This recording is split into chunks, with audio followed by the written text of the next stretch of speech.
All right, welcome back. Let's quickly bring in our guests at this time. Earlier on, I told you that we'll be talking about the police, the economics of hashtag #EndSARS. My guest is joining me right now, Ikemesit Effiong, who is the head of research at SBM Intelligence. Hello, Ikemesit, are you with me? Yeah, hello Nancy, glad to be on the show. Glad to have you on the program too. How are you doing today? Very well, thank you. I hope you're doing good as well. Yes, good. So, can you speak to me about what you think regarding what's been going on in the past few days, the hashtag #EndSARS protest we've been saying? So, from our perspective, we think it's been a while coming.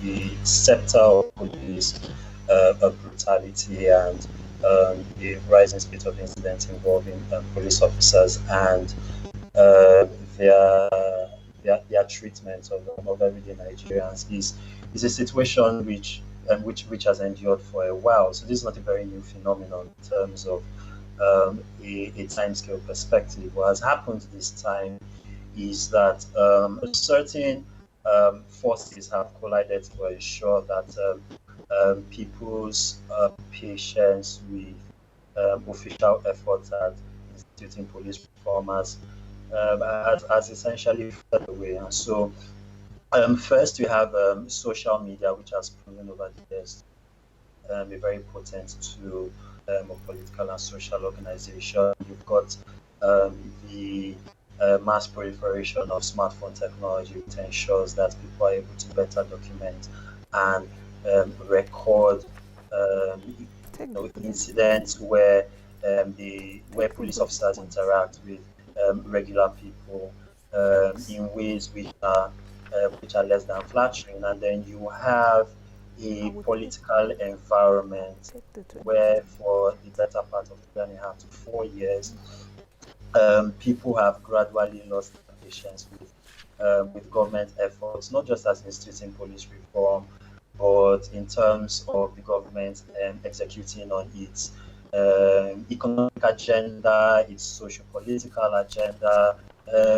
Police reform was one of the cardinal promises that this current administration made in its bid for power in 2015, and for many people, the snail pace at which reform and change has the snail pace at which that has happened, right, has led to people thinking that if official channels aren't working efficiently in achieving some of the outcomes that we would like to see, then it's better that the voice of the streets makes itself heard. So answers could very well have happened in 2017 and 2018 or in 2019. But that time scale, the fact that people are giving the government time to push some of these reforms and institute some of these reforms, and that hasn't happened, I think has really, really driven people to the streets in the way that we have seen them over the past weeks. Okay, let me come to what the VP has done, Vice President Yemi Oshibajo. If we can actually quickly take that, he apologized to Nigerians via Twitter just a few days ago. After that, we would also be taking a breakdown of the 2021 budget, police budget that was presented to the National Assembly by Mr. President. But what do you think? Do you think that the government has indeed appealed to the mind of young Nigerians concerning this hashtag #EndSARS protest? It seems that the agitation is more than the police itself. Well, you could make the argument that the movement is morphing into something beyond calls for police reform, for accountability, for justice for the victims of police brutality. But to the narrow question of the current moves by the government, specifically by the vice president, um, while while while it is indicative of the right sort of thinking or the ideal sort of thinking that many on the streets would see, the the the dominant opinion, the dominant perspective seems to be that people would rather remain on the streets until they actually see some of these, reforms, some of these promises, actually instituted and there's change on the ground. I mean, there have been situations where even during the protest, right, there have been reports on social media of more and continuing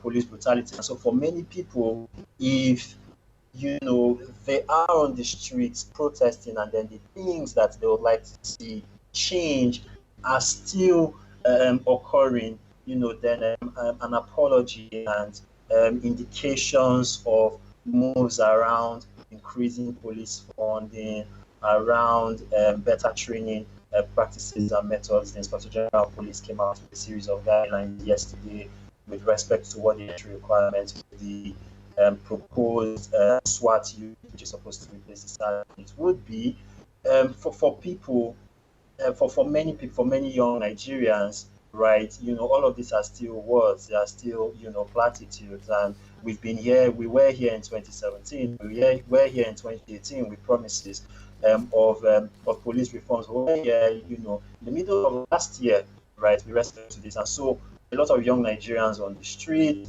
or mobilizing on social media, a lot of guys providing legal and medical aid out there. It's this feels like more of the same. This feels like 2019 and 2018 and 2017 all over again. And the tenor and the temperature of the conversation on the streets appears to be that they will remain there until some of these things begin, are implemented, or some execution begins on some of the government intentions. Do you think that these protests across the country has an economic undertone to all of that? Because at the beginning of the program, I talked about the economics of #EndSARS. When I looked at some of the demands, 5 on 5, and even the acronym, it's gone beyond even the police itself.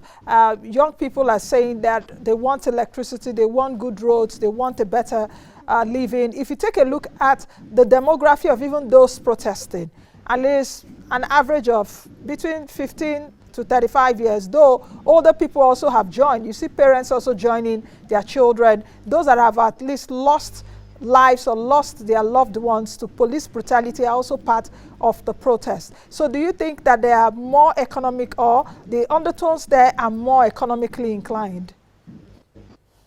Yes, indeed. As a matter of fact, we published a report last week, my organization, SBM Intelligence, on the economics of police brutality. And the arguments we made is that if you look at the tenure of economic growth, look at the growth track over the last 4 or 5 years, some of the sectors of the economy which have shown a lot more dynamism. So, for example, oil has practically stagnated. We're seeing very tepid growth in services, agriculture also seems to have flatlined. But you look at some of the sectors of the economy where that has propped up growth, however small it's been over the last 3-4 years. Technology, informations and communications technology, has been very huge. Banking and financial services also has seen a lot of growth. The demography of those industries, to a very large extent, are primarily young. There are lots of young Nigerian entrepreneurs that are doing lots of good work in fintech, in technology, right? Coding has massively, grown in popularity and in scale here in Nigeria. The remote work segment of the economy, one which has been albeit exacerbated by COVID-19, right? It's also populated by a very young demographic. Just last week, right, Paystack announced that will be acquired by Stripe, the American fintech services provider, payment services provider, I should say, for $200 million. That's a very young company populated by under 30s, run by under 30s Nigerians, right? So a lot of the dynamism that we are seeing in the economy is being driven by young Nigerians. And what the conversation is on the streets and is on social media is that we non-Nigerians would be better empowered to do more if we weren't dealing with things like,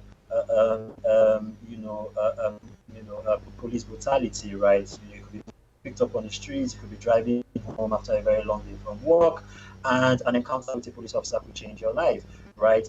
Also from a wider investor standpoint, the fact that we aren't dealing with a lot of these core issues around, insecurity, around official impunity, that's putting a damper on investor sentiment, more broadly, upon Nigeria, and the fact that the protests, especially in places like Lagos and also to a lesser extent Abuja, you're seeing from your vantage point and I'm seeing from my vantage point, right?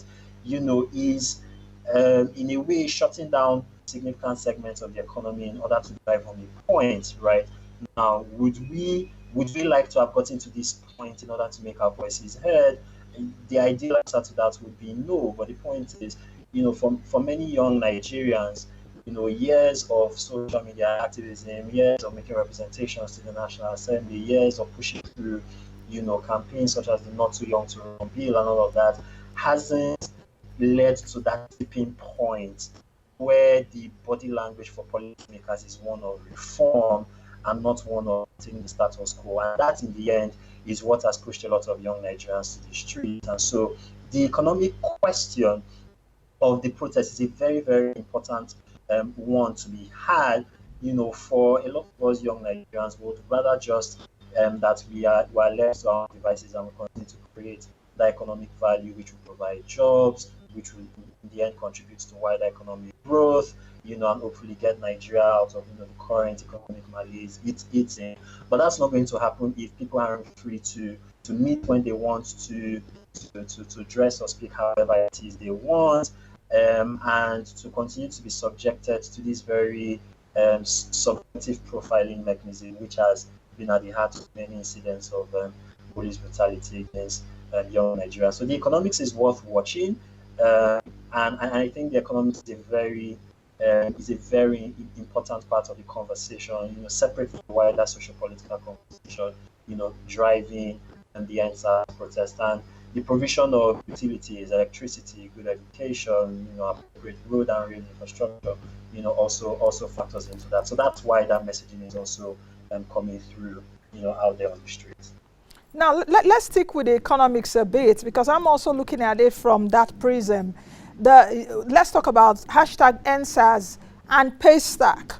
With what we saw within the week, just a few days ago, it seems that two stories, one on the negative side and the other story on the positive side in terms of Paystack being acquired by an American firm.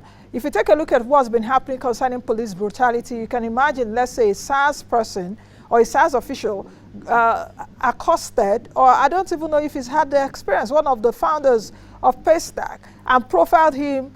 They may not have achieved what they achieved, at least in the last 5 years. What does it really say that for young people in Nigeria right now, are they really leaving the government behind? That's A part of the question. The B part of the question, which I want us to look at, is that do you think that the Nigerian youth is right now emboldened because they feel that they do not have any attachment to the government, unlike what we saw in previous years where most of our parents had government jobs. Many Nigerian youths now are not employed even by government, so they don't feel their allegiance to the government. Okay, I'll take the B part of the question because the B part is a more straightforward question. The short answer to that is yes. We've had a situation where the current generations of 35 and under Nigerians, the affinity and the attachment to government in terms of the provisions of services, in terms of the quality of such services when they are indeed provided, and in terms of, like you rightly said, the employment profile of the federal and even the state civil service, right? Those are levers of interactions that successive Nigerian administrations have had with Nigerians that sort of sucked or co-opted people into the system and has driven a certain form of loyalty, if not affinity, right? If not downright affinity, right, to the government and its aims and objectives. That isn't the case with this current crop of Nigerians. I can't think of any of my friends right now that has a government job. I certainly do not have one, right? And in a situation where the protesters on the streets have, you know, have mirrored a kind of what a government should do in terms of the provision of food and refreshments, the provision of medical aid for people who are injured by this protest, the provision of legal aid and services, something that I have personally been a part of, right? People who are arrested, right, who are accosted by police officers who are minding this protest. Young Nigerians have shown, and they have been bold to say on social media that they have shown that they can take care and provide for themselves. And in a situation where you have an administration that's trying to reach out and is trying to speak to those people, it's not going to happen through the tried and tested, channels of communications, a press statement, a national TV broadcast, or things like that. The government will have to find new means and new forms of engagement in order to get its message through, and also show through its actions that it is serious about addressing the concerns of Nigerians, specifically with respect to police brutality, but also in terms of the wider conversation around addressing the economic anxieties of Nigerians. Now, this dovetails part to the A part, of the question, with respect to pay stack and the wider economic implications of police brutality. There were pictures of the Paystack co-founders which were circulating in the immediate aftermath of the acquisition announcement on social media, and you could easily imagine a police officer on the street, and thinking that one or both of them, right, was involved in nefarious online activities. So what has happened, right, to your point around the government and sort of an older generation of Nigerians being left behind by a younger Nigeria, is that you have a situation where in government and in official circles, right? And so, not just on the policy side in terms of the National Assembly or the presidency or the civil service, but in terms of the cohesive, organs of government authority, the military, the police, the wider security services, right, the tax authorities, and all of that, there is a clear lack of understanding of how the new digital economy operates and how young Nigerians fit into that mix, right? And so there's this dominant frame, narrative and perspective where, if a young Nigerian is constantly on his computer, he's probably up to no good. Now, are there elements of Nigerians who are involved in, nefarious activities online? Yes, there is. Should there be means and mechanisms for addressing and properly tackling with cybercrime and cyber fraud? Yes, there should be. But the fact of the matter is that the vast majority of Nigerians are involved in legitimate activities online, right? And so, in terms of how the new digital economy operates, a lot of us are servicing clients which aren't based in Nigeria, right? We pull in long hours, we go home at the oddest times. We do not necessarily own cars or have vehicles, and so we have to use a lot of the ride-hailing services, right? And so, in trying to operate and in trying to be relevant in the new digital economy, a lot of young Nigerians have unwittingly put themselves, at the forefront of interacting with an old 1960s, 1970s, 1980s, authoritative hierarchy, which doesn't see and understand our place, right, in the wider global economy. And so one of the things that NSAS is trying to achieve, right, is trying to reframe the government's perspective on how young Nigerians operate. Now, wider police reform has to account for that fact, has to account for the fact that not all of us have to be dressed in suits and ties or agbadas in order to look responsible, and has to account for the fact that none of us hold, your traditional brick and mortar 9 to 4 or 8 to 4, 8 to 5, PM type jobs, right? And engage and interact with us in that light. And so, yeah, if the protest leads to a wider conversation around understanding how young Nigerians live, behave, and operate, and I think the protest would have made a very significant contribution in driving achievements on that front. Ikemesit, I think I like what you said, that the country has moved beyond wearing a suit and tie and a Babariga or an Agbada. So the leaders should understand the kind of generation that we are in right now. That was why I asked that question earlier, because you've seen what is even happening on the protest grounds across the country. It brings into question governance issues. These protesters provide for themselves, they contribute, they're accountable to themselves there, they circulate the spending files. Everyone in Nigeria is seeing how they're spending money and where those monies are coming from. Also speak about the demography of the protesters. And I must say it again, because I'm also looking at the economics of this hashtag #EndSARS protest. You see that a lot of the young Nigerians that are protesting are perhaps out of jobs. Some are underemployed. Some of them have PhD, they do not have jobs they are happy with.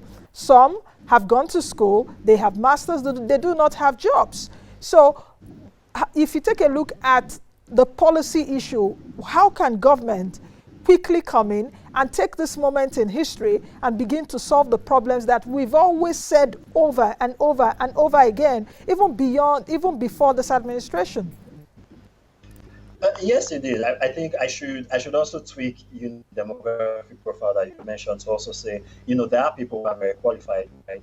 Who have master's degrees and PhDs and have jobs, but have left their jobs or have found interesting working arrangements just so that they can make their voices heard, just so that they can. Sorry to cut you short, Ikemesit. I'm also aware that some companies across the country gave their workers time to go and protest and be flexible with their working hours in this country.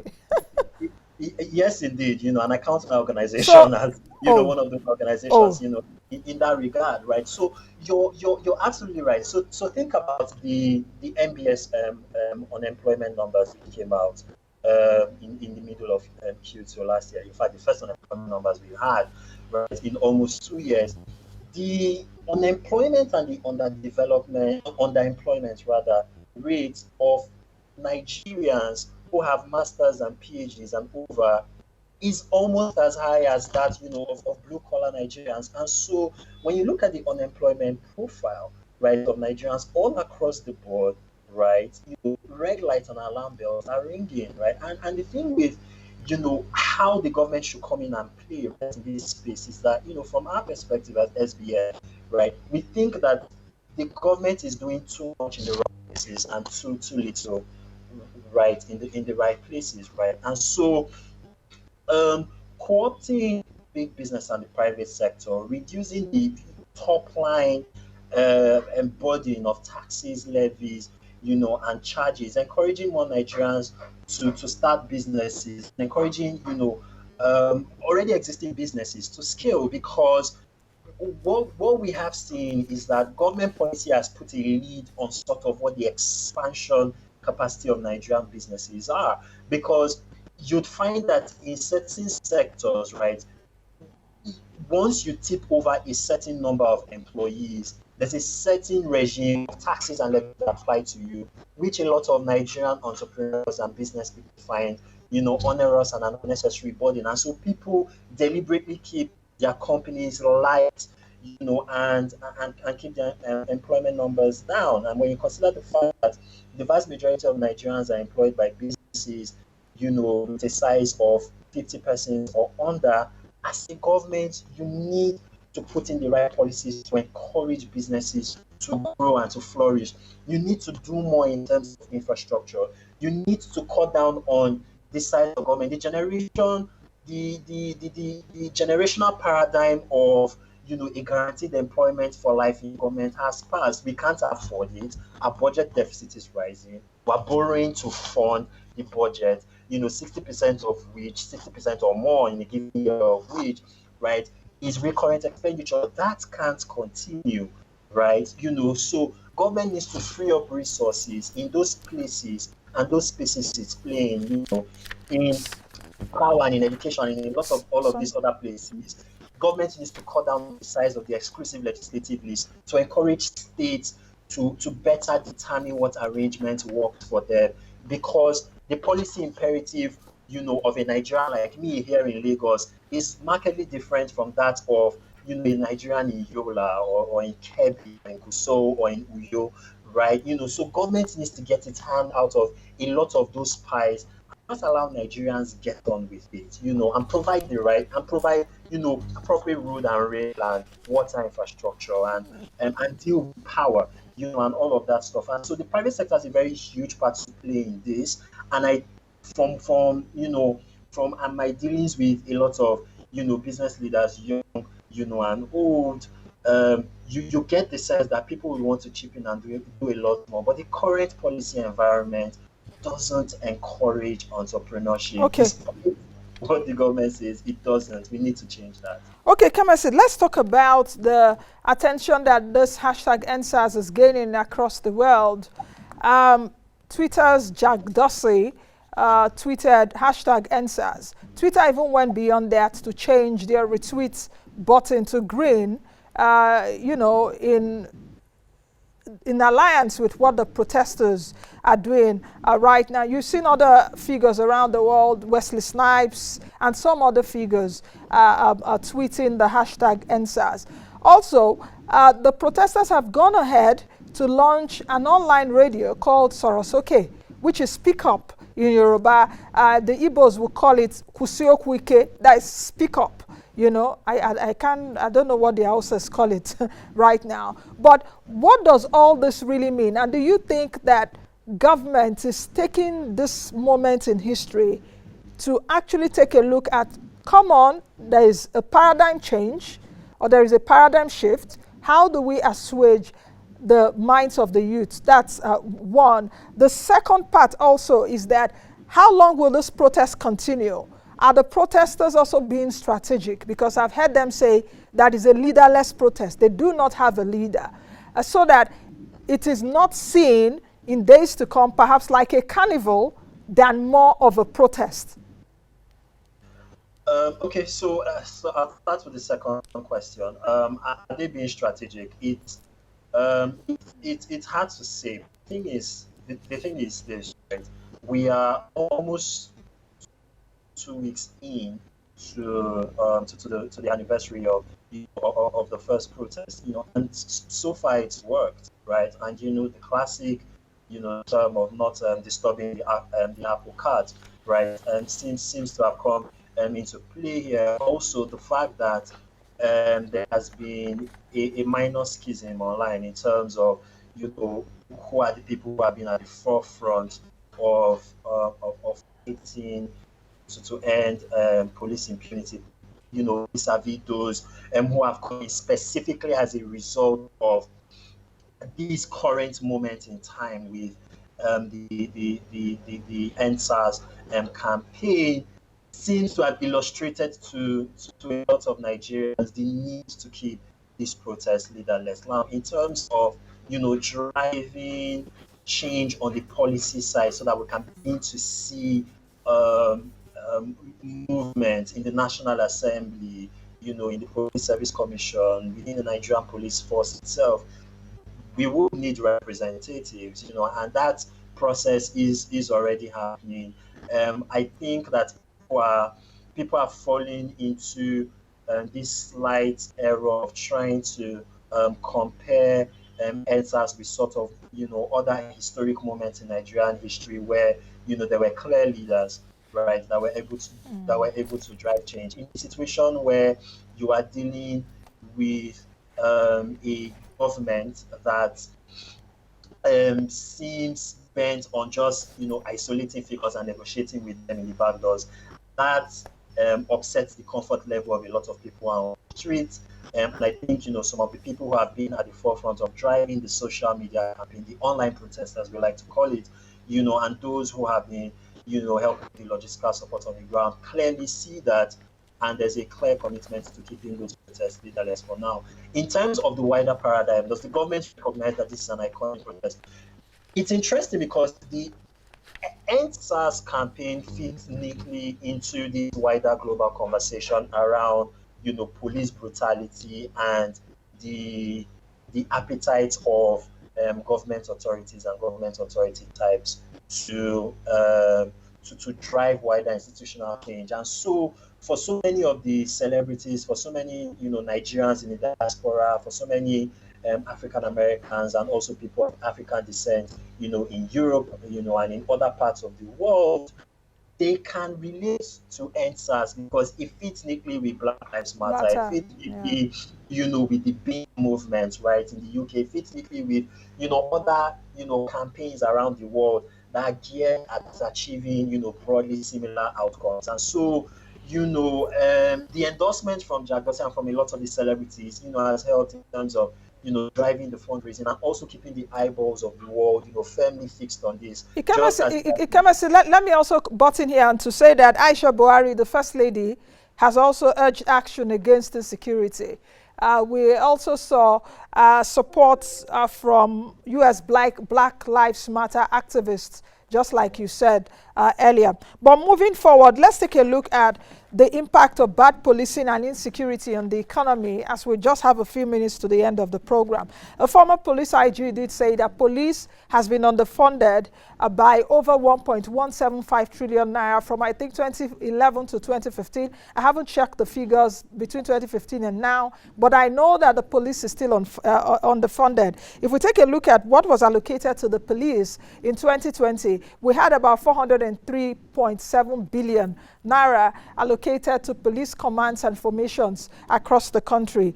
The federal government says it is to spend 447 billion naira on the police this year, which I think is the highest in 6 years. If I take a look at from 2015 until now, let's quickly bring you the 2021 budget breakdown for the police so that we can understand what we're talking about. The card you're seeing on the screen right now, like I said earlier, 447.6 billion allocated to the police for 2021. That is still subject to the NAS approval, that's National Assembly approval.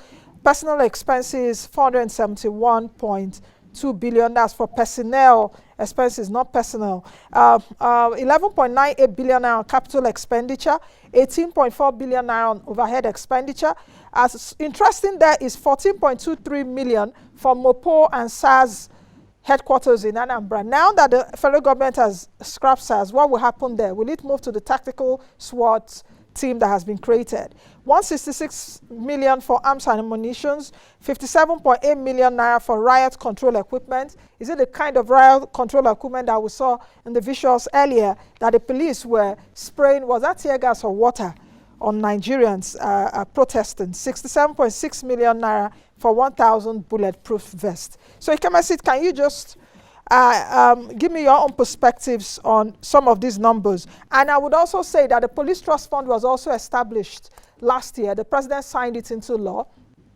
And the Police Trust Fund should get money from all the companies in Nigeria, a 0.005% levy, then a 0.5% also from the Federation account. So put all this in perspective. I hope it's not too many numbers. To be fair, I deal with numbers. I'm very comfortable with numbers. We are numbers people. Indeed. Yes, and so, yeah, but the point that the former IGP of police makes is actually right. Police has been underfunded, we would argue, for decades, and there's a simple explanation for that. Nigeria, up until 2015, had spent a majority of its existence as a military dictatorship, and the military was very invested in keeping the police as sort of the little cousin out there, underfunded as it were. And you saw a situation where the security challenges in this country were practically militarized, because the military was in charge, and they have a monopoly of funding and spending, and access to resources as it were. Then it could very well move in and deal with those security situations themselves and leave the police in the dust.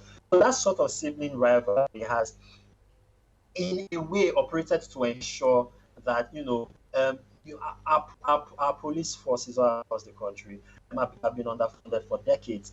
That did not dramatically improve when we returned to democratic civilian rule in 1999. And I think the fifth demand, for example, of the 5-on-5, demand of the SARS campaign, that actually has to do with, increasing police funding, because people on the streets recognize that if you are earning, just twice, 2 times the minimum wage, right, as a police constable, you are incentivized to do all sorts of things on the street, and you have access to arms and ammunition. You're incentivized to do all sorts of things on the street that do not exactly tally with the wider ideals and interests of providing security and ensuring that people are safe out there, right? And so um, the fund increase for the 2021 budget is a step in the right direction.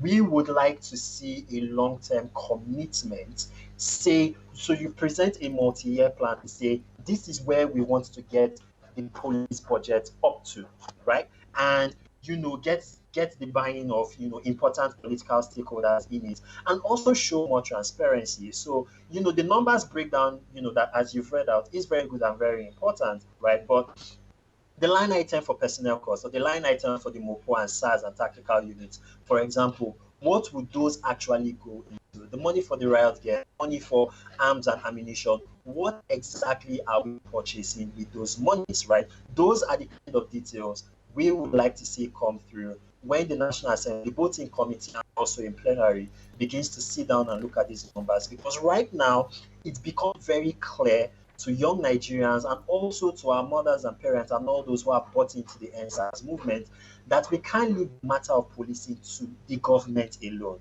Right? We have to be involved in this, right? So we want to be an extra eye. We want to be an extra check and balance mechanism to ensure that we who are the beneficiaries of policing on the ground, in the streets, at checkpoints, right, and in all of these places, are able to look at the numbers, are able to look at government proposals and say, okay, this tallies with what the needs on the ground are, or no, this seems like an overrepresentation of something we do not need. Channel resources into this. So it's a new kind of accountability we're looking for. We're not just looking for press statements. We're not just looking for, admittedly very, good intentions on the part of the president. We want to be involved and carried along in the process from the get-go, right? If we're able to achieve this, then I think that, the 2 weeks that we've spent on the street would have been time well spent for us and also for generations of Nigerians to come. Can you quickly itemize some of the things you will want government to do? Because it seems that government,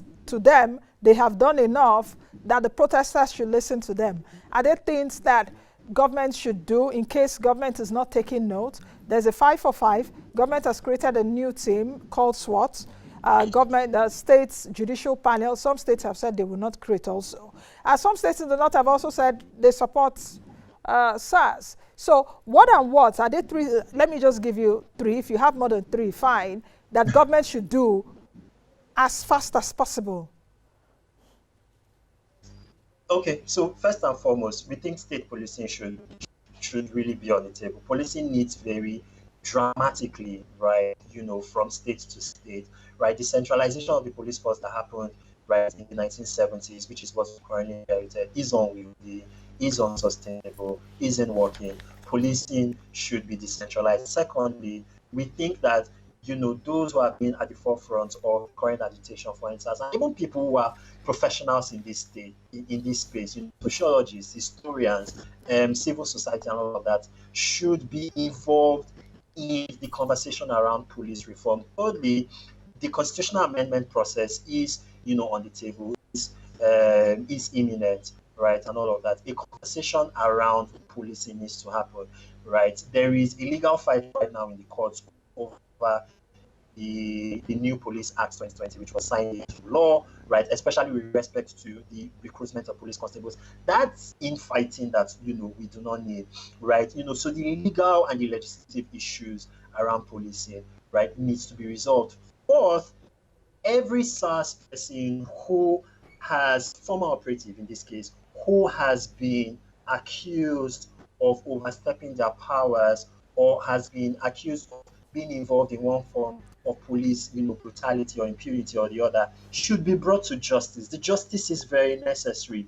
People need to see that, these police officers are being held to account for historical wrongs which they have committed. This doesn't have to be a, let's move on from here situation. We should adopt the modus operandi of the Truth and Reconciliation Commission model in South Africa. You put our panel, model that we had in this country, right, in the early 2000s, like to begin to address some of these historical wrongs, because at its fundamental heart, policing is about trust. And if people don't feel that they can trust the person who has the gun and ostensibly says is out there to protect them, then the policing mechanism has broken down at the issue. So the justice is necessary. That has to happen. The government needs to set up a mechanism. It's a conversation that the IGP and the vice president and a lot of people have avoided. Thus far, that conversation needs to happen very, very urgently. Thank you very much, Ikemesit, for joining us today. I wish you a great day. Thank you for joining us. An absolute pleasure. Thanks for having me. All right, I've been speaking with Ikemesit Effiong, who is the head of research at SBM Intelligence. We've been looking at the hashtag #EndSARS, the impact of it, and perhaps, what we should expect in the next few days. Thank you all for being a part of the program today. Continue to be the best version of yourself and be safe. I am Nnaji. Bye now.